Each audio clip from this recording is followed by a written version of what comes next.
Hello everyone, welcome to my another new mini blog.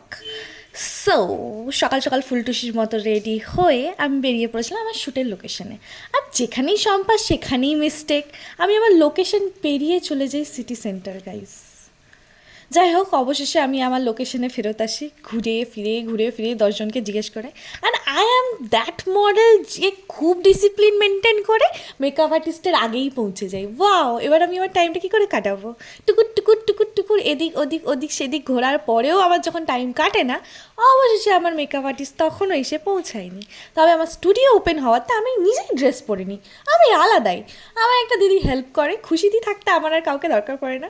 খুশিদি আমার ড্রেসটা টুক করে পরিয়ে দেয়। তারপরে আমার মেকআপ আর্টিস্ট আসার পরে কাজকর্ম শুরু করে দেয় অ্যাজ ইউজুয়াল। যখন আমি পোর্ট্রেটটা দেখি, আমার এক চক্কর মাথাটা ঘুরে, হ্যাঁ এটা হবে আমার উপর, মাই গড। তবুও নার্ভাস না হয়ে আমার মেকআপ আর্টিস্ট দিদি এতটাই ভালো যে ও বেচারা পুরোটা আস্তে আস্তে আস্তে আস্তে আস্তে আস্তে টুকুর। আর অ্যাজ ইউজুয়াল আমি তো খুব শান্ত, তবুও নিজের শান্ততা মেনটেন করে আমি চুপচাপ বসেছিলাম। অবশেষে কি সুন্দর করে জিনিসটা ফুটিয়ে তোলার চেষ্টা করেছি আমরা, তোমরা দেখতেই পাচ্ছ অনেকটা কষ্ট করতে হয়। অ্যান্ড আমার দিদি খুব ভালো রান্না করে ভাই, আমার সেদিনকে বলে হয়ে ওঠেনি, but I just loved her রান্না। অ্যান্ড দেন এই যে আমার ফাইনাল লুক রেডি হয়ে গেছে।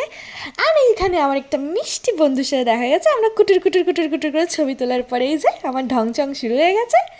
এরপরে আমরা ছবি তুলে প্যাক আপ রেডি করে, অ্যান্ড আমার মিষ্টি মেকআপ আর্টিস্টকে না দেখালে হয়। এই যে অবশেষে প্যাক আপ রেডি করে খুব কষ্টে বাস পাওয়ার পরে রাত 10:30 পর আমি বাড়ি ঢুকি গাইস।